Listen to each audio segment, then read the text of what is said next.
prendre nos Bibles et ouvrir.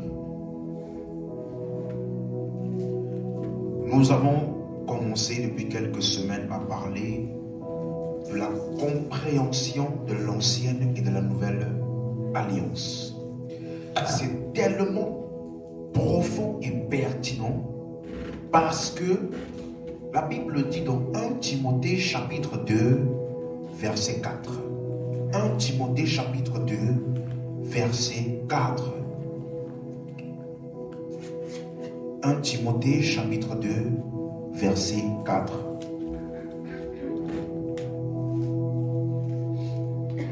On y va. Qui veut que tous les hommes soient sauvés et parviennent à la connaissance de la vérité.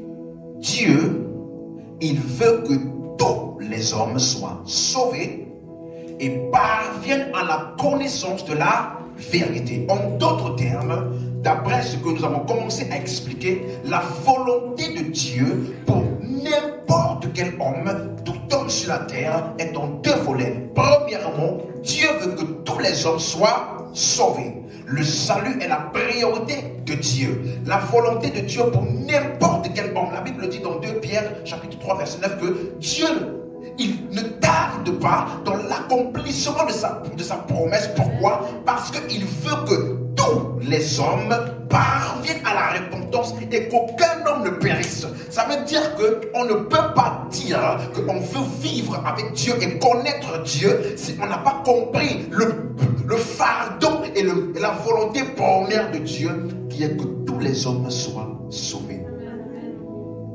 Si tu veux connaître Dieu, sache que Dieu, son désir pour tous les hommes, que les hommes soient bons, mauvais, sorciers, bandits, tout ce que vous pouvez imaginer, la volonté de Dieu pour tout homme est que ces hommes-là soient sauvés. Ça veut dire que ça ne sert à rien de prier à Dieu pour que Dieu puisse détruire la vie de tel ou de tel, et que il puisse tuer tel sorcier ou faire détruire je ne sais quelle vie. Non, la seule chose qui sortira de Dieu, si je connais Dieu, si je dois prier pour qui que ce soit, il faut que cette personne-là, elle soit sauvée.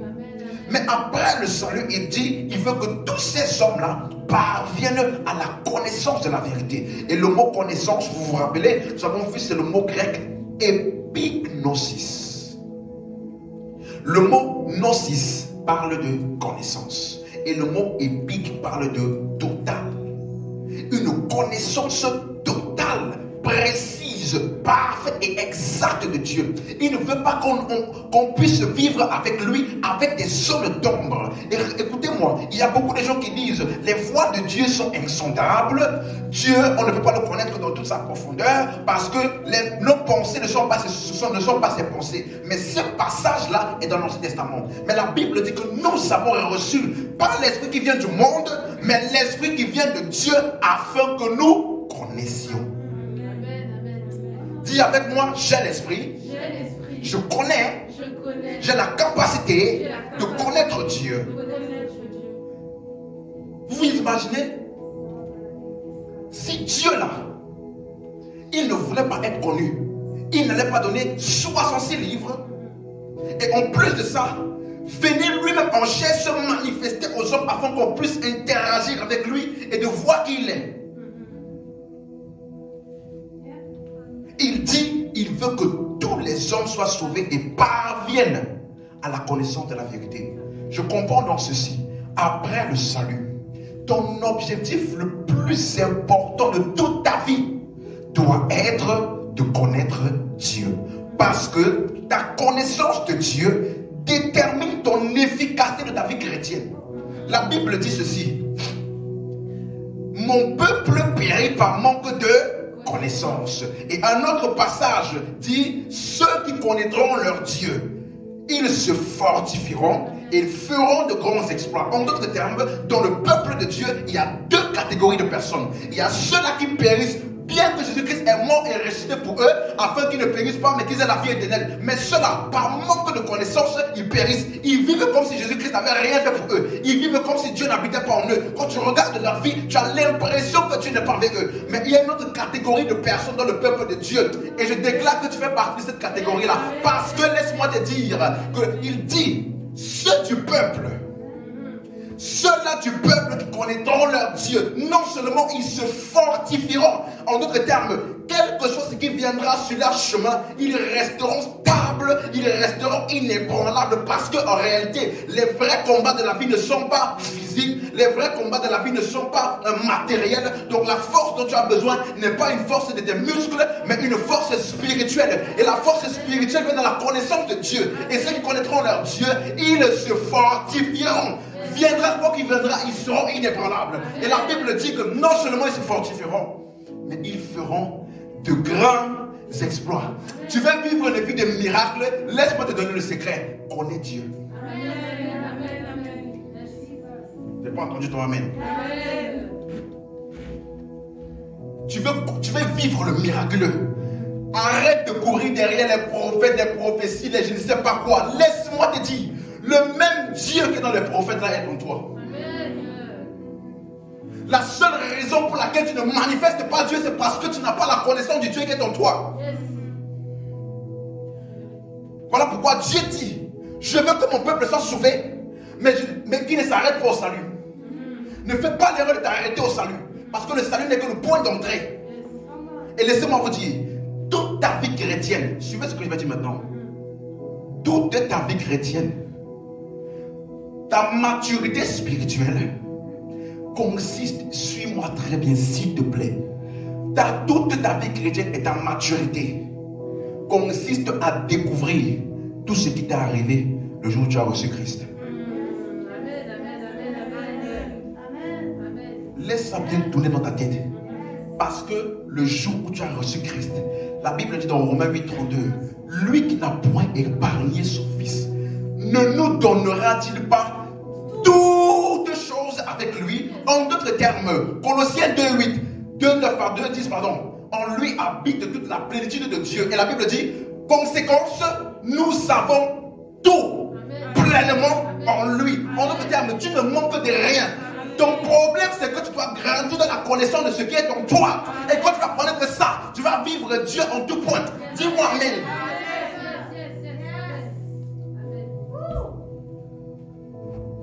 Si tu me suis dit, je te suis. Je te suis. Toute ta vie chrétienne, c'est ça qui fatigue les gens, ils ne comprennent pas. Ils pensent qu'après avoir reçu Christ, là, ils vont chercher autre chose pour avoir encore en plus. Mais est-ce que tu sais qui est Christ en toi? Avançons. Dans Jean chapitre 5, verset 39. Jean chapitre 5, verset 39. Dis avec moi, je dois connaître Dieu. Parce que la connaissance de Dieu détermine l'efficacité de ma vie chrétienne. Tu ne peux jamais expérimenter Dieu au-delà de la mesure de la connaissance que tu as de Dieu. Jamais. Tu peux avoir une expérience par hasard, mais tu ne seras jamais capable de le reproduire encore et encore. Dans Jean chapitre 5, verset 39, Jésus-Christ parlait avec les apôtres, les pharisiens. Des pharisiens qui connaissaient les Écritures. Et regardez ce que Jésus-Christ leur a dit. On y va? Vous sondez les Écritures parce que vous pensez avoir en elles la vie éternelle. Ce sont elles qui rendent témoignage de moi. Il dit ceci. Ce passage-là, pour comprendre, il dit que les Écritures, les pharisiens étudiaient et sondaient les Écritures parce qu'ils pensaient que dans les Écritures, ils allaient trouver la vie éternelle. En d'autres termes, dans les Écritures, il n'y a pas la vie éternelle. On me suit? La Bible, je dis souvent ça et j'aimerais choquer quelqu'un. La Bible n'est pas la parole de Dieu. Parce que les sorciers lisent la Bible. Les musulmans lisent la Bible. La parole de Dieu n'est pas papier et encre. La parole de Dieu est une personne. Donc la Bible n'est pas la parole de Dieu, mais la Bible contient la parole de Dieu. Et c'est ce que tu contactes de la parole de Dieu dans la Bible qui constitue la vie éternelle. Donc en d'autres termes, tant que tu lis ta Bible là et tu n'as pas compris que ça témoigne de Jésus, alors la Bible ne te sera d'aucune utilité. Tu peux lire la Bible et être dans l'erreur. Jésus a dit aux pharisiens, vous êtes dans l'erreur parce que vous ne connaissez ni les Écritures, ni la puissance de Dieu. Donc quelqu'un qui dit que j'ai la puissance de Dieu, mais ne comprend pas les Écritures, il ne sait pas, il ne se rend pas compte qu'il est en train de fonctionner avec une autre puissance. Vous êtes dans l'erreur, malgré que vous avez les Écritures, parce que les Écritures, vous ne les comprenez pas. Donc tu peux vivre toute ta vie basée sur les Écritures mal expliquées, mal interprétées, et vivre toute ta vie dans l'erreur. Vous sondez les Écritures. Et Jésus est venu sur la terre pour sauver l'humanité, mais également pour révéler Dieu. C'est pourquoi connaître Dieu, c'est connaître Jésus. Tu ne peux pas dire je veux connaître Dieu et Jésus ne m'intéresse pas. Tu es en train de dire Dieu ne m'intéresse pas. Donc voilà pourquoi quand je sors souvent pour évangéliser, je dis aux personnes, moi je te parle de Jésus. Non, moi je suis de telle religion, de toute façon on a le même Dieu. Non, on n'a pas le même Dieu. On n'a pas le même Dieu. Tu ne peux pas connaître Dieu. Le degré que tu connais Jésus est le degré que tu connais Dieu. Il n'y a aucune connaissance de Dieu en dehors de Jésus. Et aujourd'hui, je vais vous montrer ça. Donc la Bible dit, vous sondez les Écritures parce que vous croyez avoir en elle quoi? La vie éternelle. Mais les Écritures n'ont pas de vie éternelle. Les Écritures n'ont aucune pertinence personnelle. La seule pertinence des Écritures est que les Écritures nous témoignent de celui qui a la vie éternelle. Donc dans ce que tu lis des Écritures, si tu n'as pas vu Jésus dans ce que tu as lu là, tu n'as rien lu. Il faut partir et lire. L'étude biblique consiste à connaître Jésus dans les Écritures. L'étude biblique, lisons un passage, 2 Timothée chapitre 3 verset 15. 2 Timothée.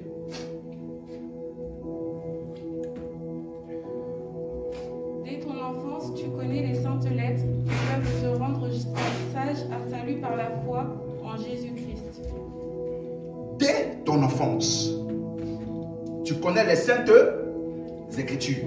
Et j'ai expliqué que le mot sainte est un mot grec, agios, qui veut dire sacré, ou alors séparé pour Dieu pour un objectif précis. Ça veut dire que les Écritures ont été données pour un objectif précis. Tu ne peux pas prendre les Écritures pour expliquer autre chose qui n'est pas l'objectif pour lequel ça a été donné. Et l'objectif des Écritures, c'est quoi? De te donner la sagesse. Le mot sagesse, sophizo, qui veut dire expertise ou maîtrise. Donc les saintes Écritures ont un objectif précis.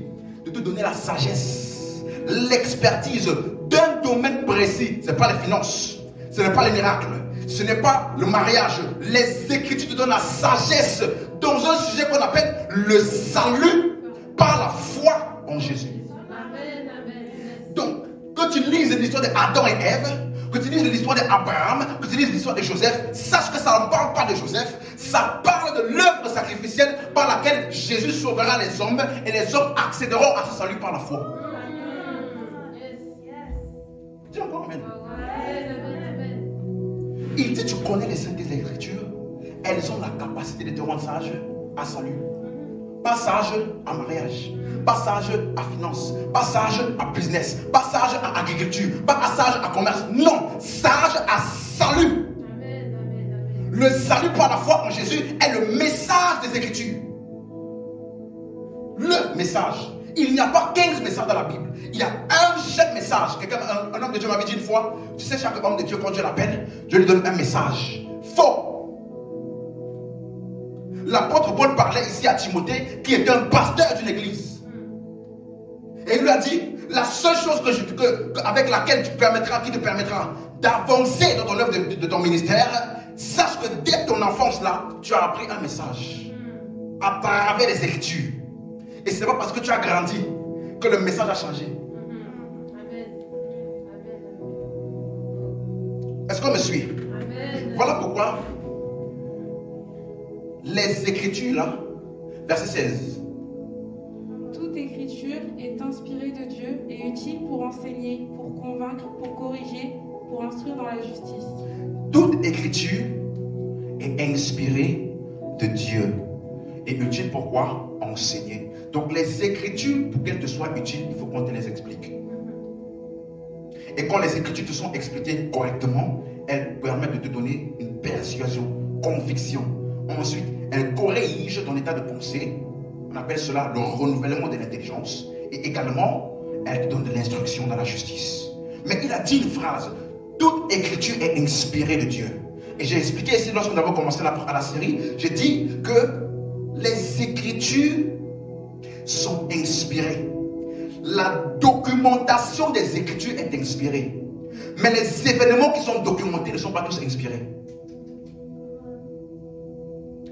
Quand le diable, par exemple le serpent, la Bible dit dans le jardin d'Éden, il a parlé à Adam et Ève en disant: tu ne mourras pas. Si on ne t'explique pas bien ce verset, tu peux prendre ça pour déclarer une parole de foi. Je ne mourrai pas, je ne mourrai pas, alors que c'est le diable qui a parlé. Parce qu'il a dit à Ève: tu ne mourras pas. Dieu dit que tu mourras parce qu'il ne veut pas que tes yeux soient ouverts comme nous. En parlant de la connaissance de l'âme, de la connaissance du bien et du mal.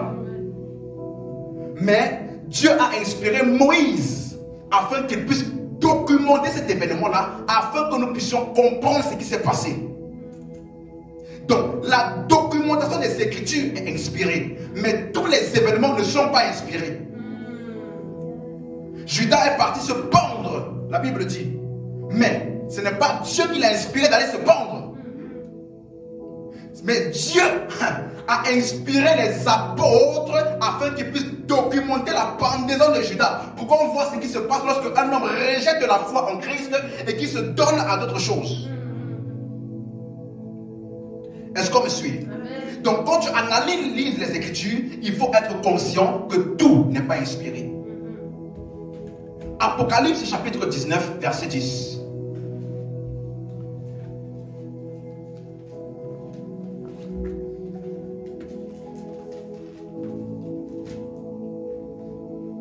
Et je tombais à ses pieds pour l'adorer, mais il me dit: garde-toi de le faire, je suis ton compagnon de service et celui de tes frères qui ont le témoignage de Jésus.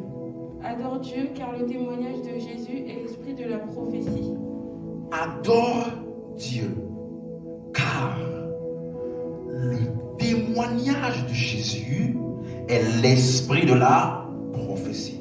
En d'autres termes, quel que soit ce que tous les prophètes de l'Ancien Testament, ils ont prophétisé, l'esprit qui les animait, qu'on appelle l'esprit de la prophétie, quel était son objectif? Témoigner de Jésus. C'est pourquoi les Écritures, qui sont les écrits des prophètes, Jésus a dit, ce sont elles qui témoignent de moi. Parce que l'esprit qui a inspiré les prophètes de parler au moment où ils parlaient, l'esprit là voulait communiquer au monde et aux hommes quoi? Le témoignage ou la révélation de Jésus.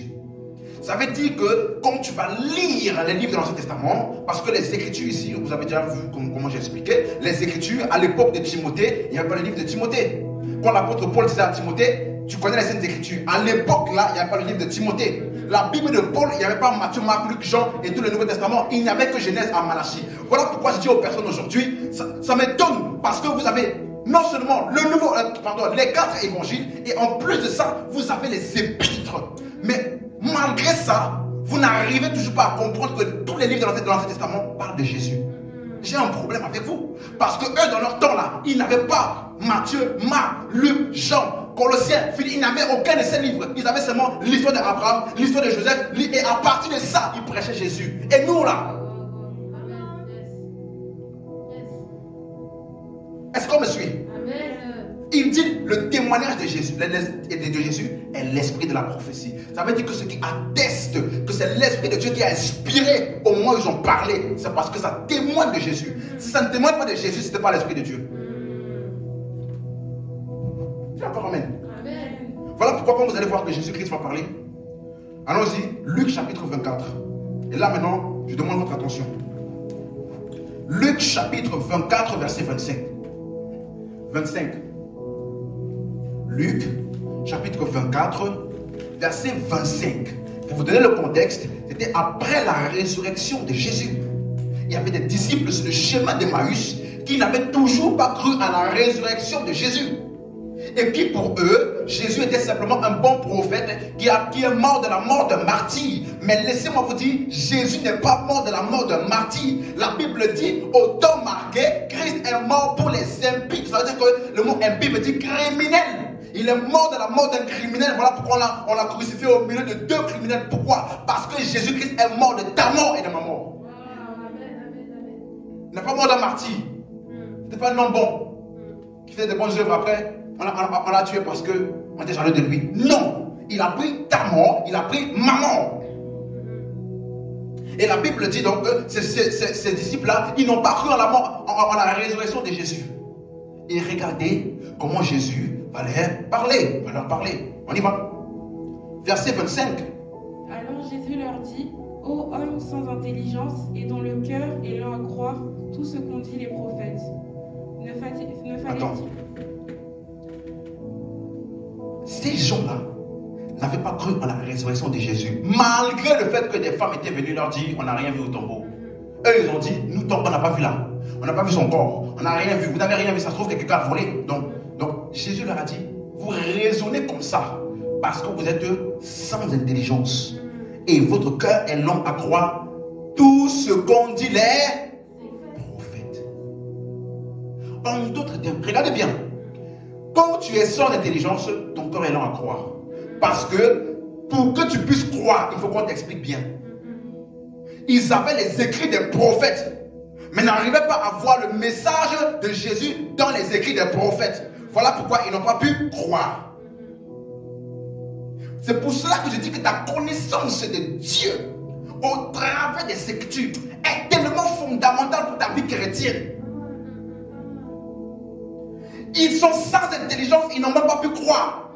Et là, pour la première fois dans toute la Bible, Jésus, qui est le message des Écritures, va donner lui-même le message qu'eux devaient comprendre depuis, à partir des écrits des prophètes. Qu'est-ce que Jésus-Christ a dit? Il va résumer en une phrase tout ce que les prophètes ont dit. Verset 26. Ne fallait-il pas que le Christ souffrit ces choses et qu'il entrât dans sa gloire? Ne fallait-il pas que le Christ souffrit ces choses et qu'il entra dans sa gloire? En d'autres termes, tant que tu lis ta Bible et que tu ne comprends pas que ça parle des souffrances de Christ et de la gloire qui doit s'en suivre, tu es sans intelligence. Ce n'est pas une insulte. C'est un état de ta mentalité et de ton intelligence vis-à-vis de la révélation des Écritures. Il dit, vous êtes sans intelligence parce que vous n'avez toujours pas compris que tous les prophètes là, ce que j'ai fait pendant 3 jours et 3 nuits était l'accomplissement de ce que tous les prophètes ont prophétisé. Si vous aviez compris le message dans les Écritures, ça ne devait pas vous étonner ce qui s'est passé à Jérusalem. Et il dit maintenant au verset 27. Et commençant par Moïse et par tous les prophètes, il leur expliqua dans toutes les Écritures ce qui le concernait. Rappelez-vous, dans tout le ministère de Jésus, il a parlé en parabole. Mais après sa résurrection, pour la première fois, il a parlé clairement, sans parabole. Le mot expliqua là. Il leur expliqua. Hein?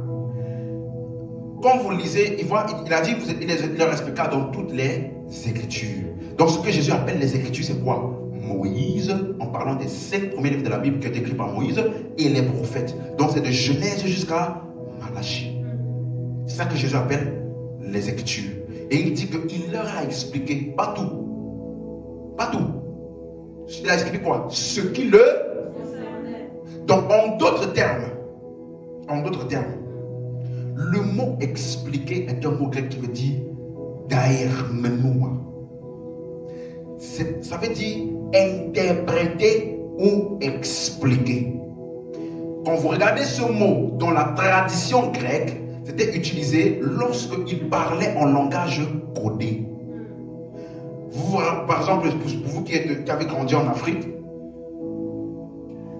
on a souvent, lorsqu'il y a une guerre, et quand on veut passer un message, il tape les tambours. Pidi, pidi, pidi, pidi, pidi. Toi, tu entends seulement les bruits des tambours. Mais celui qui a le décodage du code là, il comprend qu'il est en train de dire préparez-vous parce que la guerre arrive. Donc le tapage du tambour là est un message codé. Qu'il te faut le décodeur pour comprendre ce que ça veut dire. Donc si tu n'as pas le décodeur, tu peux comprendre, tu peux entendre le même son. Nous tous on entend le son là. Mais pour celui qui a le décodeur, le son n'est pas seulement le son. Le son transmet un message. En d'autres termes, Jésus-Christ a décodé le message codé des Écritures. En d'autres termes, quand tu lis l'Ancien Testament par toi-même, seulement en lisant comme ça, tu ne vas pas comprendre ce que ça parle de Jésus. Il faut qu'on te donne le décodeur pour que tu comprennes que les Écritures là, ça parle de Jésus. Donc on t'explique bien les Écritures, on t'interprète bien les Écritures, tu vas comprendre que ça parle de Jésus. C'est pour cela que le mot concernait, il expliquait ce qui le concernait. Le mot concernait en grec veut dire péri. Péri veut dire point d'arrivée. En d'autres termes, lorsque les Écritures sont bien décodées et interprétées, toutes les Écritures là, leur point d'arrivée c'est qui? Jésus. Donc là, le point d'arrivée de toute Écriture, bien interprété, bien expliqué, ça te parle du salut par la foi en Jésus. Le Christ devrait souffrir ces choses et entrer dans sa gloire. Jésus avait besoin de décoder ça pour eux. Parce que tu peux lire ça comme ça à première vue, tu penses que c'est l'histoire d'une famille, d'un père à qui Dieu a dit va livrer ton fils. Il est parti au Montréal et puis ça lui a fait mal au cœur. Il est parti quand même parce qu'il aimait beaucoup Dieu. Et tu ne comprends pas que cette histoire-là parle de la substitution.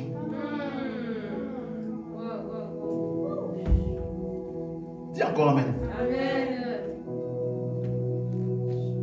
Le point d'arrivée de toute prophétie et écriture correctement expliquée, ça parle de Christ. Voilà pourquoi l'apôtre Pierre a dit quelque chose que j'ai beaucoup aimé. 2 Pierre chapitre 1, verset 19. Dis amen si tu me suis. Amen. 2 Pierre chapitre 1, verset 19.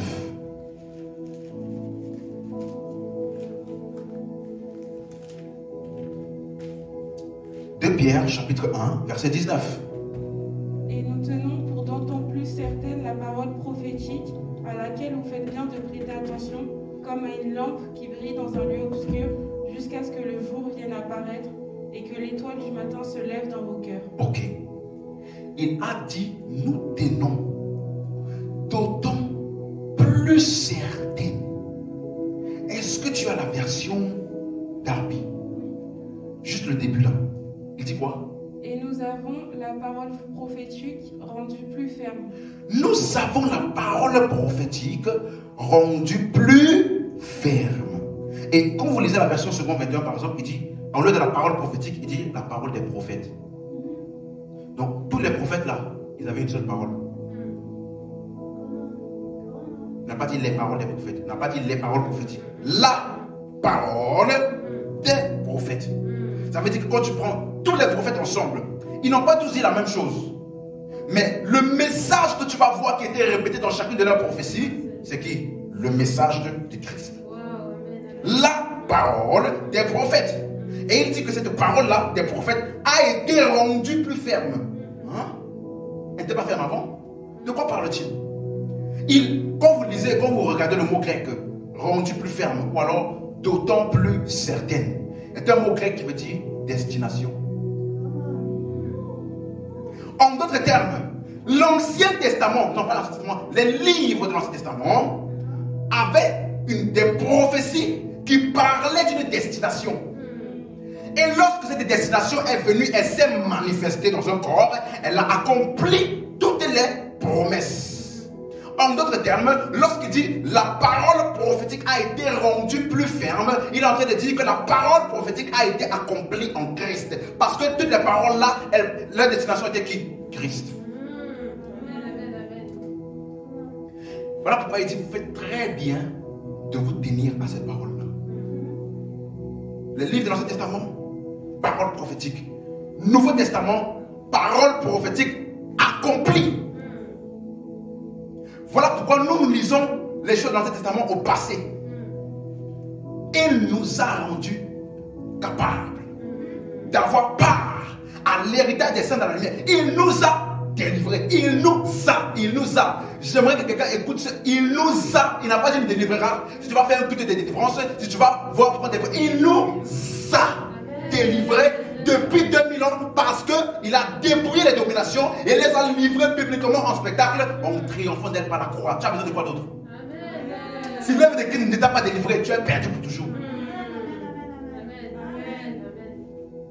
Mon peuple périt trop par manque de... On me suit? Verset 20, il dit quoi? Il dit, sachons tout d'abord qu'aucune prophétie de l'Écriture ne peut être un objet d'une interprétation particulière. hein? Personne ne peut prendre les Écritures pour dire, c'est ma compréhension. Il n'y a pas ta compréhension. Tu n'étais pas là quand on écrivait ça. Pourquoi? Verset 21, qu'est-ce qu'il dit? Car ce n'est pas par une volonté d'homme qu'une prophétie a jamais été apportée, mais c'est poussé par le Saint-Esprit que des hommes ont parlé de la part de Dieu. Donc tu peux pas venir. Tous ces hommes-là, c'était poussé par le même esprit qu'ils ont parlé. Et rappelez-vous, l'esprit de la prophétie, c'est le témoignage de Jésus. Donc, ce qui les animait pour dire ce qu'ils ont dit là, c'est parce que l'inspiration qu'ils avaient au moment où ils ont écrit et parlé, l'inspiration là, il faut que toi aussi tu ailles chercher qu'est-ce qui les a inspirés au moment où ils ont écrit ce qu'ils ont écrit. En d'autres termes, un passage biblique ne peut jamais dire aujourd'hui quelque chose que ça ne voulait pas dire au moment où ils ont écrit ça. Amen. Il n'y a pas d'interprétation évolutive. Il n'y a pas d'innovation dans la Bible. La même chose que Paul avait dit là, c'est ça que ça veut dire jusqu'à aujourd'hui. Donc il dit, aucune prophétie de l'Écriture ne peut être objet d'une interprétation particulière. Voilà pourquoi le mot interprétation particulière, quand vous lisez la version Semeur, il appelle ça initiative personnelle. En d'autres termes, toutes les prophéties là ont eu la même source. Et si elles ont eu la même source, elles ont le même message. Wow, amen. Dis encore amen. Amen. Et c'est ça que lui il appelle, dans 2 Timothée qu'on a lu, toute écriture est inspirée. Et quelle était l'inspiration qu'ils avaient? Verset 15. Tu connais cette écriture qui ont la capacité de te rendre sage à salut par la foi. Donc l'inspiration que les écritures voulaient communiquer au moment où ils écrivaient, c'était pour nous communiquer quoi? Le salut par la foi en Jésus. Donc quand tu lis les écritures là, et toi tu essaies de chercher les finances dedans, tu es déjà dans l'erreur. Avant de commencer même, tu es déjà dans l'erreur.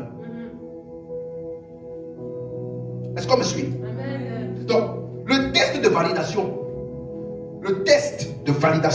des prophéties et des écritures, c'est le message de Christ. Les prophètes de l'Ancien Testament, ils avaient une connaissance partielle de Dieu. Parce que, aujourd'hui là, préparez vos cœurs, parce que je vais dire des choses, si vous n'avez jamais entendu, apprêtez-vous, parce que la Bible dit que les écritures sont utiles pour corriger. Donc tu dois être un chrétien, pas orgueilleux, pas bloqué, pas fermé. Tu dois être flexible assez pour laisser à la parole de corriger les états de pensée et les perceptions que tu avais qui n'étaient pas forcément correctes. Il dit, dans Luc 27, 24 qu'on a dit tout à l'heure, il leur expliqua. Ça veut dire que les écritures, j'ai dit ça tout à l'heure, sont dans un langage codé. Il faut qu'on te donne le décodage ou l'explication. Voilà pourquoi on appelle aussi les écritures mystères. Jésus a dit, il vous a été donné de connaître le mystère du royaume. Il parlait de quoi? Les écritures là, on appelle ça mystère. Dans Romains chapitre 16, verset 25. On finit rapidement cette partie pour que je puisse rentrer dans mon message. Parce que là c'est l'échauffement du début. Hein? Romains chapitre 16, verset 25. Béni soit Dieu. Hein? À celui qui peut vous affermir. La suite.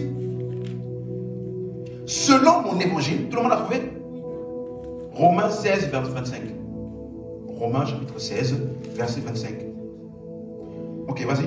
À celui qui peut vous affermir selon mon évangile et la prédication de Jésus-Christ, conformément à la révélation du mystère caché pendant des siècles, Verset 26. mais manifesté maintenant par les écrits des prophètes. Ok. Il dit ceci. À celui qui peut vous affermir. C'est l'apôtre Paul qui parle. Selon mon évangile, qui est la prédication de Jésus. Donc l'apôtre Paul dit que lui, ses épîtres là, tout ce qu'il a prêché de Jésus là, ce n'est pas un Jésus qu'il a vu en songe. Ce n'est pas un Jésus qu'il a apparu dans la rue. Il dit, ma prédication de Jésus est conformément à la révélation du mystère. Et le mystère là, est caché depuis les siècles. Il dit ça, il dit où était ce mystère-là? Dans les écrits des prophètes. En d'autres termes, les écrits des prophètes parlaient de Jésus sous forme de mystère. Et le mot mystère, ça veut dire mysterion, qui veut dire, ça contient une vérité cachée, qui nécessite d'être expliquée pour être compris. Voilà pourquoi à côté du mot mystère, il y a toujours le mot révélation, qui veut dire en grec apocalypsis, ou alors dévoilement total. Donc l'apôtre Paul dit, moi là, j'ai pris les écrits des prophètes et j'ai sorti des écrits des prophètes le message qui était dedans que personne n'arrivait à voir. J'ai sorti Jésus, le Jésus qui était dans les écrits des prophètes là, je l'ai sorti par révélation. Et je l'ai documenté dans les épîtres. Donc les épîtres constituent la révélation du mystère. L'Ancien Testament, Jésus-Christ voilé.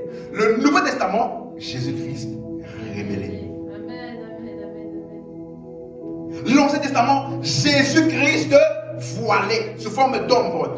Arche. Noé ne pouvait pas dire Jésus. Il a dit arche. Parce que tous ceux qui sont entrés dans l'arche n'ont pas péri, mais ils ont eu quoi? La vie. Et Jésus a dit quoi? Quiconque croit en moi ne périra point, mais il aura la vie éternelle. Donc l'arche de Noé était une symbolique de Jésus. Amen, amen. Donc il dit mystère. Parce qu'il faut qu'on t'explique que l'histoire de Noé ne parle pas d'un Dieu qui est fâché. Parce que les gens ont péché beaucoup. Non, non, non. Ça parle du salut par la foi en Jésus. Il faut qu'on t'explique. Qu'on va bien t'expliquer pour te rendre compte que l'histoire de Noé là ne parle pas de l'homosexualité, ne parle pas de je sais pas quoi. L'histoire de Sodome et Gomorrhe ne parle pas de l'homosexualité ou je sais pas quoi. Ça parle simplement d'un peuple à qui on a prêché Christ. Certains ont cru, d'autres n'ont pas cru. Et la Bible dit celui qui croira sera sauvé. Celui qui croira, il n'est point jugé. Mais celui qui ne croit pas, il est déjà jugé parce qu'il n'a pas cru.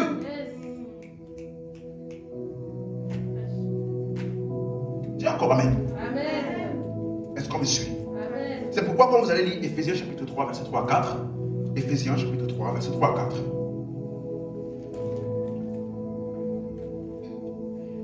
Éphésiens chapitre 3, verset 3 à 4. C'est bon? Il a dit, c'est par révélation. Dis par révélation. Par révélation. Ok. C'est par révélation que j'ai eu connaissance du mystère. Donc pour connaître un mystère, tu as besoin de la révélation. Il dit la seule manière par laquelle tu peux connaître le mystère là, c'était par révélation. Il dit maintenant ceci, sur lequel je viens d'écrire un peu de mots. Verset 4.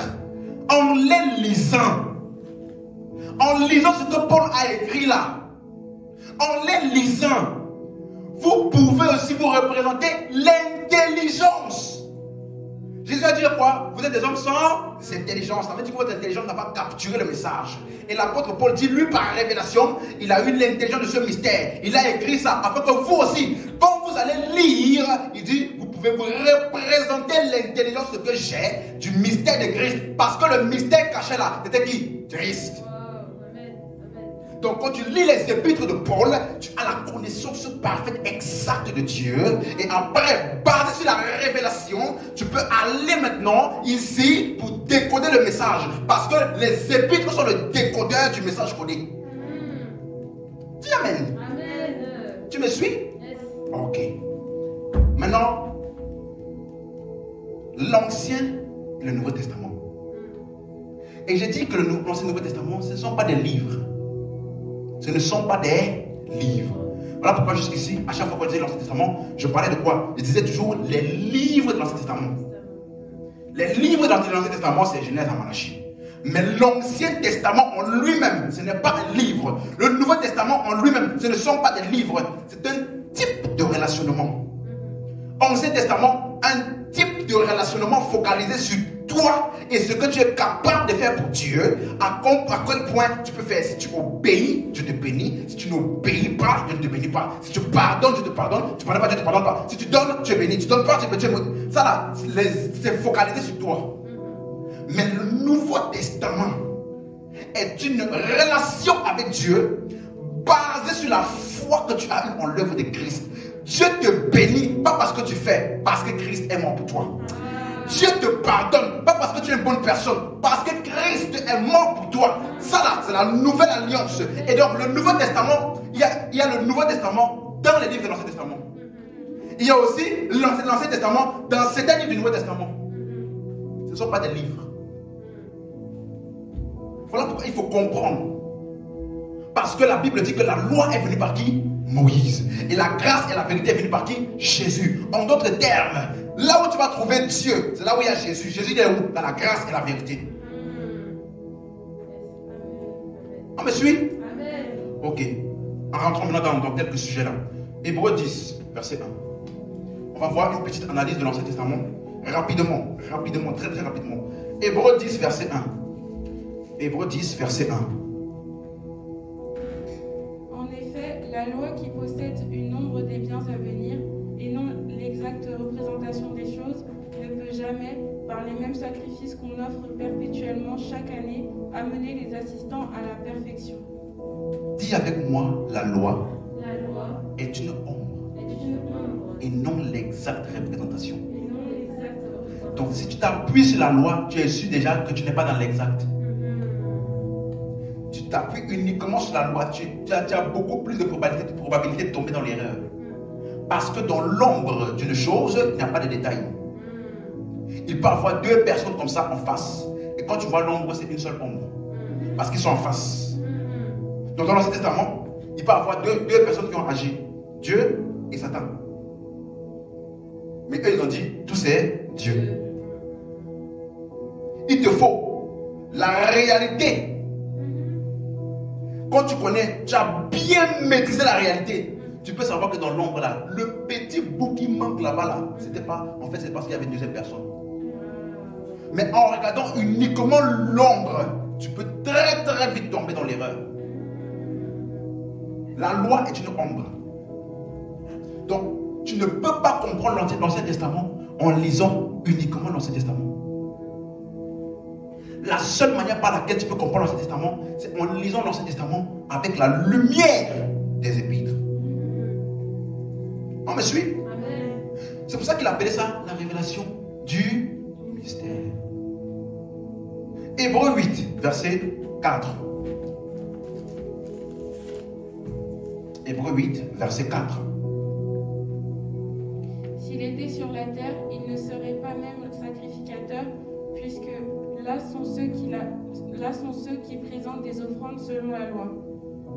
Là sont ceux qui présentent les offrandes selon la loi. Il va maintenant décrire les offrandes selon la loi. Là, c'est quoi? Verset 5. Lesquels célèbrent un culte, image et ombre des choses célestes. Image et ombre des choses célestes. Donc les choses célestes là, c'est la réalité. Les choses qu'ils ont essayé de faire par la loi là, ça s'appelle ça quoi? Image et ombre. On me suit? Amen. Amen. Donc il dit, selon que Moïse fut averti lorsqu'il allait construire le tabernacle, et soin lui fut-il dit de faire tout d'après le modèle qui t'a été montré sur la montagne. En d'autres termes, tout ce que Moïse a fait était une tentative d'imiter le véritable, qui est céleste. Donc, quand tu vois la copie, il peut y avoir des erreurs, il peut y avoir des fautes, il peut y avoir des choses dans la copie. Il faut que tu prennes l'original. Il faut que tu connaisses l'original pour être capable de détecter dans la copie ce qui est original dedans. Est-ce que vous me suivez? Amen. Si tu ne comprends pas ce que je t'explique là, tu vas lire des choses dans l'Ancien Testament, ça va te troubler. Et 90% des fausses doctrines aujourd'hui dans l'église viennent de la mauvaise compréhension de l'Ancien Testament. Et aujourd'hui, on va parler d'un sujet qui trouble beaucoup de chrétiens. Verset 6. Mais maintenant, il a obtenu un ministère d'autant supérieur qu'il est le médiateur d'une alliance plus excellente qui a été établie sur de meilleures promesses. Quand vous lisez dans le livre de Hébreux, là maintenant je suis obligé de vous donner un contexte. Quand vous lisez dans le livre de Hébreux, plus excellent, meilleur, supérieur, il faut savoir que le livre de Hébreux, justement, a été écrit à qui? Aux Hébreux. Les Hébreux, c'est qui? Les Juifs, les personnes qui étaient accoutumées avec la loi de Moïse. Donc l'auteur du livre d'Hébreux a fait une comparaison claire entre la loi de Moïse et les pratiques de la loi qui ne sont qu'une ombre et qui ne sont que temporaires. En relation aussi avec de l'autre côté l'œuvre de Jésus-Christ. Le sacrifice des sangs et des boucs. L'œuvre de Jésus-Christ. Le sacrifice des sangs et des boucs qui est quoi? Temporaire, qui n'est qu'une ombre. L'œuvre de Jésus-Christ qui est excellent ou alors qui est éternel. Donc quand il dit que Jésus, il a obtenu un ministère d'autant plus supérieur qu'il est le médiateur d'une alliance plus excellente. L'alliance plus excellente veut simplement dire que l'alliance là, elle est éternelle. Comparé à l'alliance de Moïse qui est temporaire, dans laquelle les choses sont temporaires. Les meilleures promesses sont des promesses de la loi de Moïse qui sont temporaires, qui n'avaient une valeur que de 1 an. Mais dans l'œuvre de Christ, les promesses sont éternelles. Donc quand il dit meilleur, excellent, il parle simplement de ici c'est la réalité et ici c'est éternel. Est-ce qu'on me suit? Amen. Donc maintenant au verset 7, je vais maintenant lire rapidement ce qu'on a en train de dépasser. En effet, si la première alliance était sans défaut, il n'aurait pas été question de la remplacer. Dis avec moi, de la remplacer. De la remplacer. Le Nouveau Testament n'est pas un complément de l'Ancien Testament. Le Nouveau Testament n'est pas un complément de l'Ancien Testament. Le Nouveau Testament est un remplacement de l'Ancien Testament. En d'autres termes, tu ne peux pas appliquer les deux ensemble. Soit l'un, soit l'autre. Dès que tu essaies d'appliquer le Nouveau Testament, si tu mets un peu dans l'Ancien Testament dedans, ça devient l'Ancien Testament. Tu ne peux pas faire la loi et la grâce ensemble. Non, Jésus-Christ est mort pour tes péchés. Mais, il n'y a pas de mais, il n'y a pas de mais. Son sacrifice là a une valeur une fois pour toutes, la Bible dit. Amen, amen, amen. Tu ne peux rien faire pour mériter ce que Dieu donne. Il te donne à cause de la perfection de l'œuvre de Christ. Yes. Tiens encore amen. Amen. Donc, remplacer. Et quand vous lisez maintenant verset 8, il dit, car c'est avec l'expression d'un blâme. L'expression d'un blâme. Dans la version Osterwald, il dit, c'est en leur adressant des reproches. L'Ancien Testament là, adresse des reproches. La caractéristique de l'Ancien Testament, c'est que ça te pointe vers tes fautes, tes failles, tes faiblesses, tes erreurs. Ça montre à quel point l'homme est incapable de plaire à Dieu. Voilà pourquoi la Bible dit dans Romains chapitre 3, verset 19. Romains 3, 19. Mettez un marque-page. Juste là, on va revenir. Je veux juste vous montrer un peu une image de la loi. Romains 3, 19. On y va? On y va? Or, nous savons que tout ce que dit la loi, elle le dit à ceux qui sont sous la loi, afin que toute bouche soit fermée et que tout le monde soit reconnu coupable devant Dieu. Ce que dit la loi là, sa mission est que toute bouche soit fermée et que tout le monde soit rendu coupable devant Dieu. Voilà pourquoi tous les gens qui s'appuient sur la loi là, quand ils viennent devant Dieu, ils n'ont pas de mots. La seule chose qui est dans leur tête, c'est quoi? Culpabilité. Parce que c'est ça la mission de la loi, c'est de se focaliser sur toi. Qu'est-ce que tu es capable de faire? Tes erreurs, tes failles, tes fautes, tes performances et tes performances personnelles par toi-même ne seront jamais suffisantes devant Dieu.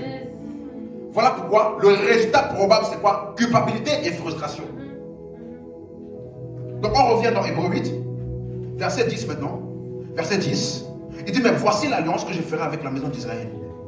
Après ces jours-là, nouvelle alliance là. Je mettrai mes lois dans leur esprit. Je les écrirai dans leur cœur. Ici, là, on n'a plus besoin de te dire, ne mens pas, ne vole pas, tu ne tueras pas. On n'a plus besoin. La nature de Dieu est en nous. On agit selon Dieu naturellement. Parce que Dieu nous a donné son esprit. Et la Bible dit, nous n'avons pas reçu un esprit de servitude pour être encore dans la peur. Mais nous avons reçu un esprit d'adoption par lequel nous crions, Abba. Dis avec moi, Abba Père. Son ADN est en moi, dis ça. Je fonctionne comme lui parce qu'il vit en moi.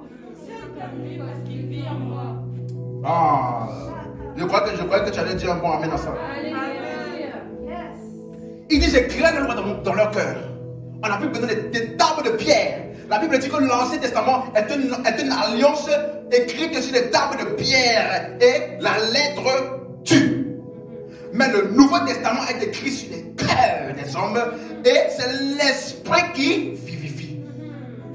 Testament de la loi, testament de la mort, testament de la condamnation, testament de l'injustice, comparé au testament de l'esprit, testament de la justice et de la vie.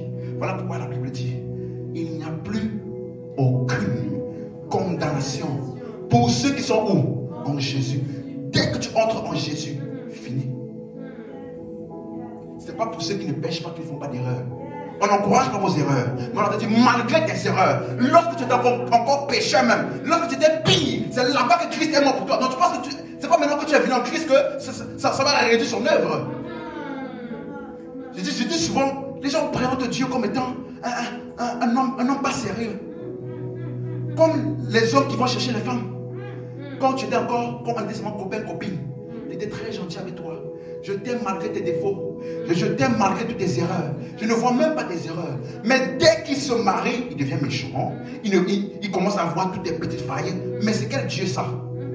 Parce que quand j'étais dans le monde, ils sont forts pour évangéliser. Dieu vous aime, malgré toutes vos erreurs, viens tel que tu es et tout. Mais on dit que dès que tu entres en Christ, sans la sanctification, personne ne verra Dieu. Continuez à vos péchés là, l'enfer vous guette. L'enfer chauffe. C'est quel type de prédication? C'est quel type de Dieu ça? Ça veut dire qu'il n'était pas sincère lorsqu'il nous disait qu'il nous aimait sans condition. Mais la Bible dit que Christ, Dieu prouve son amour en ce que lorsque nous étions encore pécheurs, Christ est mort pour nous. Il n'a pas attendu tes performances. Il t'a aimé lorsque tu n'avais encore rien. Et il t'a aimé tellement qu'il a eu foi en toi. Parce que rien ne garantissait que tu allais croire en lui. Mais il est mort quand même. Dis encore. Amen. Verset 11. Ah, maintenant là, avant d'arriver au verset 11 là, on va sauter, on va partir. Parce que le verset 11 là, c'est la clé d'aujourd'hui. Maintenant, on saute ça. On va au verset 12. Il dit, parce que je pardonnerai leurs iniquités et je ne me souviendrai plus de leurs péchés. Ça là, c'est la charte de la nouvelle alliance. Tu enlèves ce verset, la nouvelle alliance devient l'ancienne alliance.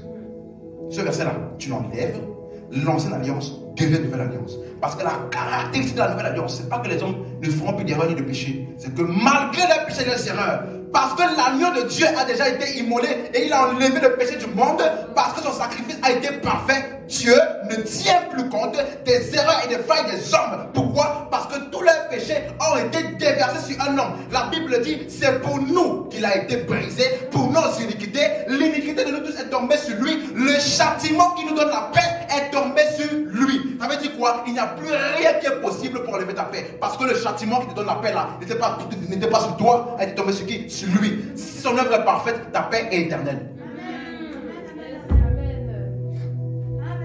On me suit? On ne peut pas châtier quelqu'un deux fois pour la même faute. Si on l'a déjà châtié, on ne peut plus me châtier. Amen. Donc il dit ceci. Tous, je pardonnerai leurs iniquités. Maintenant regardez quelque chose. Il dit, verset 11. Verset 11. Lis. Aucun n'enseignera plus son concitoyen, ni aucun son frère en disant « Connais le Seigneur », car tous me connaîtront depuis le plus petit jusqu'au plus grand d'entre eux. Tiens-moi tous. Le Nouveau Testament est le testament de la connaissance de Dieu. C'est là-dedans là que tu peux connaître Dieu. Parce qu'il a dit, depuis l'Ancien Testament, il a annoncé « Tous me connaîtront ». Ça veut dire que jusque-là, il n'était pas connu parfaitement. Et il dit que tous me connaîtront et on n'aura plus besoin d'enseigner à son frère en lui disant connais le Seigneur. Pourquoi? Parce que jusqu'ici, la perception que les gens avaient de Dieu dans l'Ancien Testament était une perception erronée. Voilà pourquoi on était obligé de les forcer comme c'était aujourd'hui. Va à l'église, va faire ça pour Dieu, cherche Dieu. On est obligé parce que l'image que ça fait d'un Dieu est un Dieu bipolaire. Un Dieu qui peut te content aujourd'hui, te bénit. Demain, il change la vie, il te maudit. Or, la Bible dit que la bénédiction de l'Éternel, c'est la bénédiction de l'Éternel qui enrichit. Elle ne s'accompagne d'aucun chagrin. Quand il te bénit, t'as béni pour toujours, indépendamment de ce que tu fais après.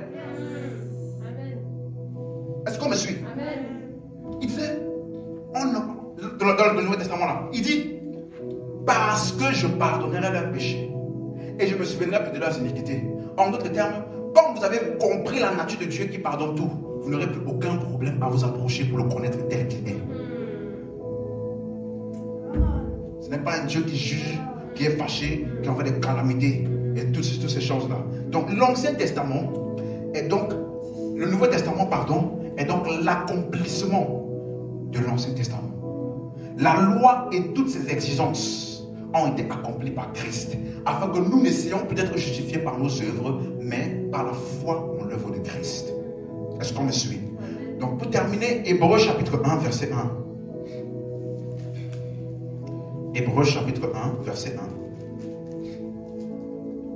1. Après avoir autrefois, à plusieurs reprises et de plusieurs manières, parlé à nos pères par les prophètes. Dans la version amplifiée, il dit, dans de nombreuses révélations distinctes, dont chacune énonce une portion de la vérité. Dis avec moi, portion de la vérité. Et de différentes manières. Ça veut dire que dans l'Ancien Testament, chacun avait une portion. Moïse avait une portion, Ésaïe une portion. Donc tu ne peux pas prendre tout ce qu'ils ont dit à la lettre sans que tu ne comprennes quelle est la portion de vérité dans ce qu'ils ont dit. Et il dit aussi de plusieurs manières. Pourquoi? Parce que Dieu, eux, ils voyaient Dieu sous forme de plusieurs manières. Des ombres, des types, des promesses, des prophéties. Ils n'avaient pas d'exactitude et de réalité. Maintenant, verset 2, regardez ce qu'il dit. Verset 2. Dieu, dans ces derniers temps, nous a parlé par le Fils, qu'il a établi héritier de toutes choses, par lequel il a aussi créé le monde. Il dit maintenant que nous là, maintenant là, dans l'original, il dit Dieu nous a parlé dans son Fils. En d'autres termes, Jésus n'est pas venu parler de la part de Dieu comme les autres. Jésus est toutes les portions de vérité faites chair. Jésus est Dieu fait chair qui parle lui-même. Et corrigeons tout ce qu'ils ont dit qui n'était pas correct. Voilà pourquoi Jésus est venu, il a dit, il vous a été dit. Mais moi je vous dis, en d'autres termes, la perception que vous aviez eue là-bas, qui vous a donné, était une perception erronée. Je vais corriger pour vous donner la perception correcte. Elle pourtant était dans l'Ancien Testament. Mais moi, Jésus-Christ qui suis Dieu, je vous dis, aimez vos ennemis. En d'autres termes, Dieu, quand il voit ses ennemis, il les aime. Il n'avait qu'une portion de vérité. Et la portion de vérité dans ce qu'ils ont dit, on a déjà vu, c'est quoi? C'est qu'ils parlaient de Christ, parce que la vérité c'est qui? C'est Christ. Tout ce qu'ils ont dit qui n'est pas en accord avec l'œuvre de Christ et la révélation de Christ, on doit regarder ça avec beaucoup de munitions et interpréter correctement afin que ça ne nous mène pas dans l'erreur.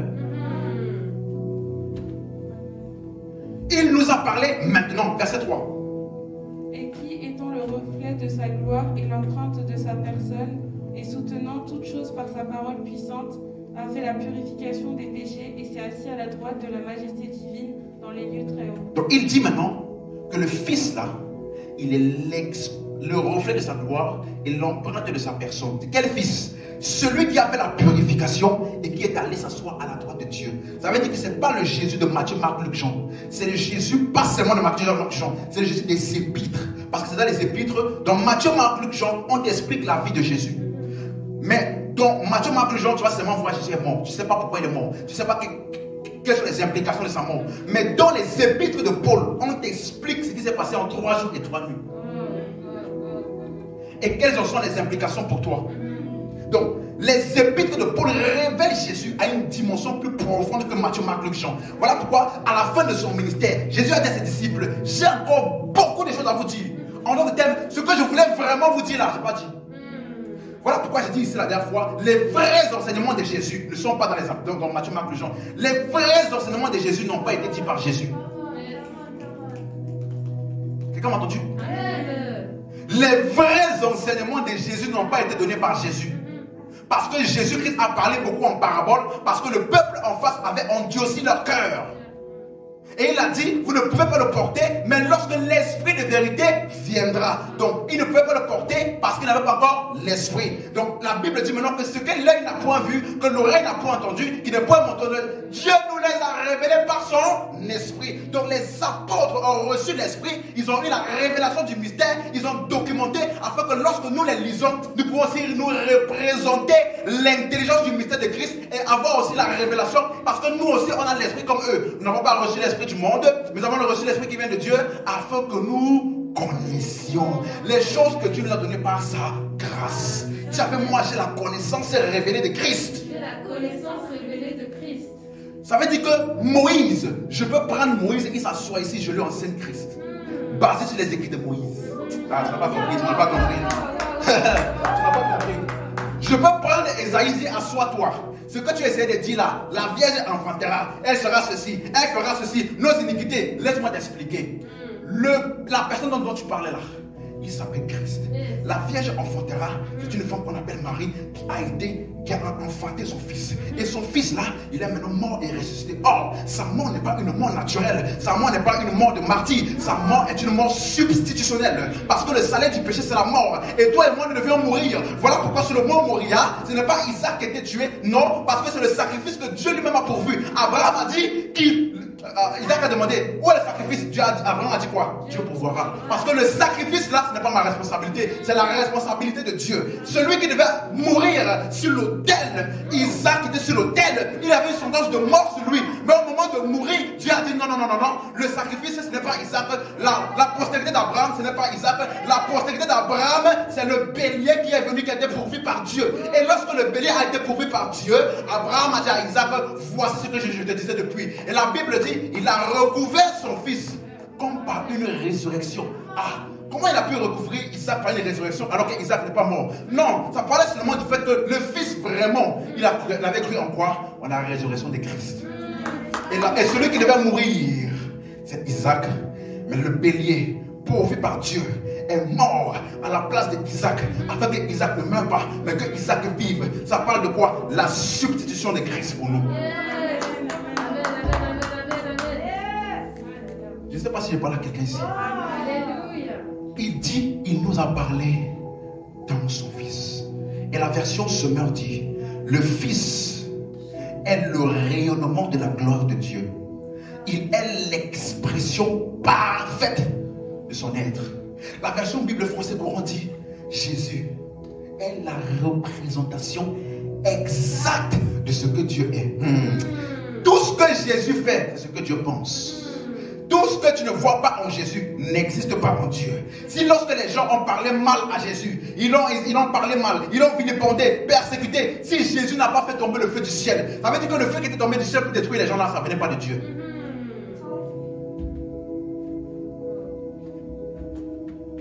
Toutes les révélations, suivez-moi maintenant, toutes les révélations de Dieu qui n'est pas en accord avec ce que Jésus-Christ nous a révélé est une fausse révélation. Peu importe de qui ça vient, peu importe à quel point c'est populaire, peu importe à quel point tout le monde a cru en ça, un mensonge reste un mensonge, même si le monde entier croit en ça. Le mensonge ne devient pas vérité parce que beaucoup de gens ont cru en ça. On me suit? Voilà pourquoi on va entrer dans un sujet glissant. On va étudier l'histoire de Job. Et je ne vais même pas me presser. On va étudier ça sur 2-3 semaines. Aujourd'hui, je vais seulement donner les basiques.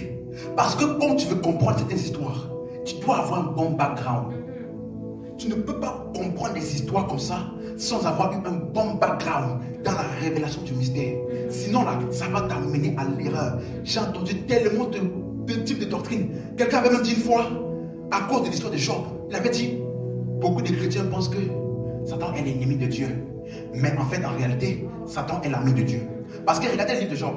L'Éternel dit à Satan, d'où viens-tu? Et Satan répondit à l'Éternel, j'étais sur la terre. Après il dit, est-ce que ça c'est la discussion des ennemis? Parce que quand tu ne comprends pas les Écritures, Jésus a dit, vous êtes dans l'erreur. Parce que vous ne comprenez ni les Écritures. Tu peux vivre toute ta vie chrétienne dans l'erreur, basée sur des compréhensions erronées. Tu peux avoir une vie de prière, tu pries 10 heures par jour, mais tu pries 10 heures dans l'erreur.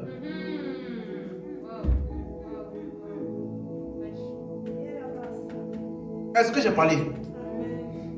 Donc allons d'abord, pour comprendre l'histoire de Job, on va d'abord lire mon passage phare, Jacques chapitre 1. Si tu n'aimes pas ce passage-là, que Dieu t'aide. Jacques chapitre 1. Jacques, on dirait qu'à son époque-là, il y avait trop de blagueurs avec Dieu. Tout le monde disait ça c'est Dieu. Ça c'est Dieu.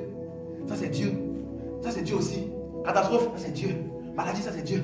Bon, les choses bonnes, c'est aussi Dieu. C'est Dieu. Donc Jacques l'a dit, je vais écrire mon épître là. Pour recadrer toutes vos histoires là que vous appelez Dieu partout. Regardez ce qu'il a dit. Jacques 1,13. Que personne, lorsqu'il est tenté, ne dise. Ok. Que personne ne dise. Ça veut dire qu'à son époque, il y a des gens qui disaient. C'est moi là. Que personne ne dise. Lorsqu'il est tenté, c'est Dieu qui me tente. Car Dieu ne peut pas être tenté par le mal. Ça veut dire que ce n'est pas simplement une tentation. C'est une tentation qui est dans le mal. Et il dit, lui-même, il ne tente personne par le mal aussi. En d'autres termes, quand tu vois le mal, ne mets pas ta bouche pour dire Dieu.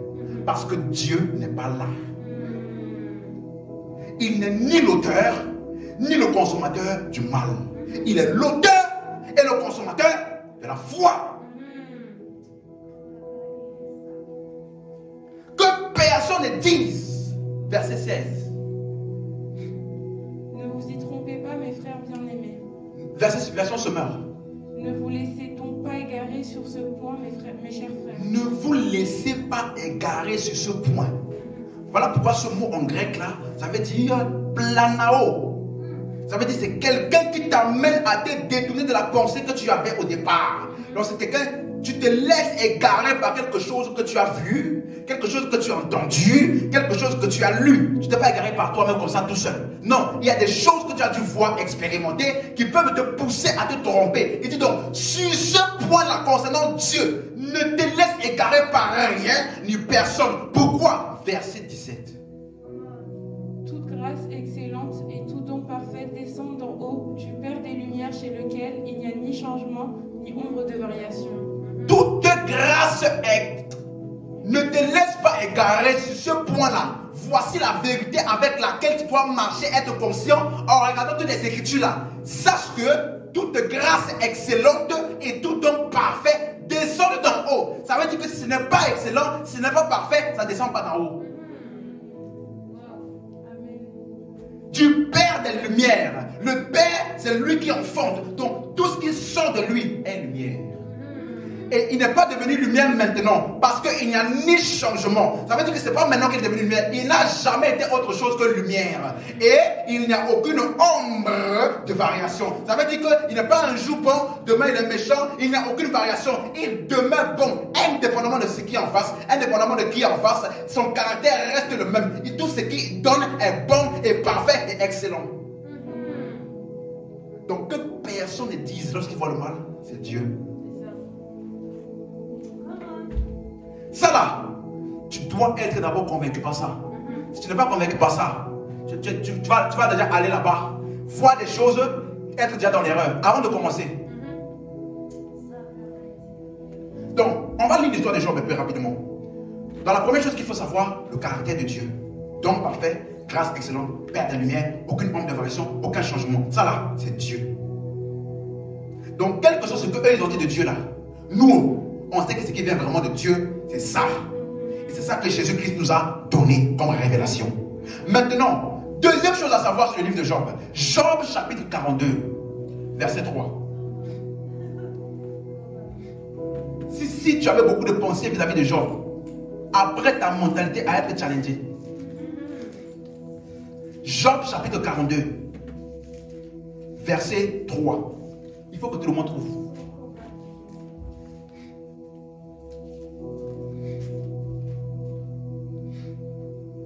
C'est bon? On peut lire, verset 3. Quel est celui qui a la folie d'obscurcir mes desseins? Oui, j'ai parlé sans le comprendre, de merveilles qui me dépassent et que je ne conçois pas. Regardez quelque chose. On est à Job 42. Le dernier chapitre du livre de Job. Après avoir parlé beaucoup, dans 41 chapitres, au verset 40, chapitre 42, il dit, j'ai parlé des choses que je ne comprenais pas. Et il y a des gens qui vont déduire beaucoup de choses de ça, que lui il connaît, qu'il a parlé sans comprendre. Voilà pourquoi au verset 5, il dit, mes oreilles avaient entendu parler de toi. En d'autres termes, si vous regardez en grec, en hébreu, pardon, ce mot oreille avait entendu, c'est le mot hébreu qui veut dire rumeur. Tout ce que je connaissais de Dieu, c'est ce qu'on m'avait dit. L'autre avait dit ça. L'autre avait perdu son enfant, elle avait dit c'est Dieu. L'autre avait dit ça, l'autre avait dit ça. Moi là, je n'ai jamais eu rien de personnel avec Dieu. C'est seulement ce que les gens m'ont dit, c'est ça que je connaissais de Dieu. Mais pour la première fois, mes yeux ont vu Dieu. Quand est-ce qu'il a dit ça? Il a dit ça quand tout a été restauré dans sa vie. Ça veut dire que Dieu est dans la restauration de ce que tu avais perdu. Je déclare sur quelqu'un ici, quel que soit ce que tu avais perdu, cet après-midi, Dieu récupère ça. J'avais entendu parler de toi. Maintenant mes yeux t'ont vu. Ça veut dire pendant 41 chapitres, je parlais des rumeurs. Je parlais de Dieu basé sur les rumeurs. L'Éternel a donné, l'Éternel a repris. C'est quel l'Éternel ça? L'Éternel en lui, il n'a ni changement, ni ombre de variation. Les dons de l'Éternel, il ne se répand pas de ses dons.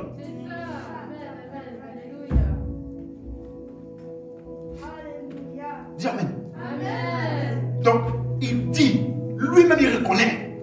Voilà, verset 6, qu'est-ce que tu dis maintenant? C'est pourquoi je me condamne et je me repens sur la poussière et sur la... Je me répands. Le mot repenti là, ça veut dire en grec changement de mentalité ou changement de perception. Ça veut dire que toute la perception erronée qu'il avait de Dieu avant, il a changé ça au verset 42, au chapitre 42. Donc il reconnaît que toute la perception de Dieu qu'il avait depuis les 41 premiers chapitres là était une perception erronée. Voilà pourquoi il s'est repenti.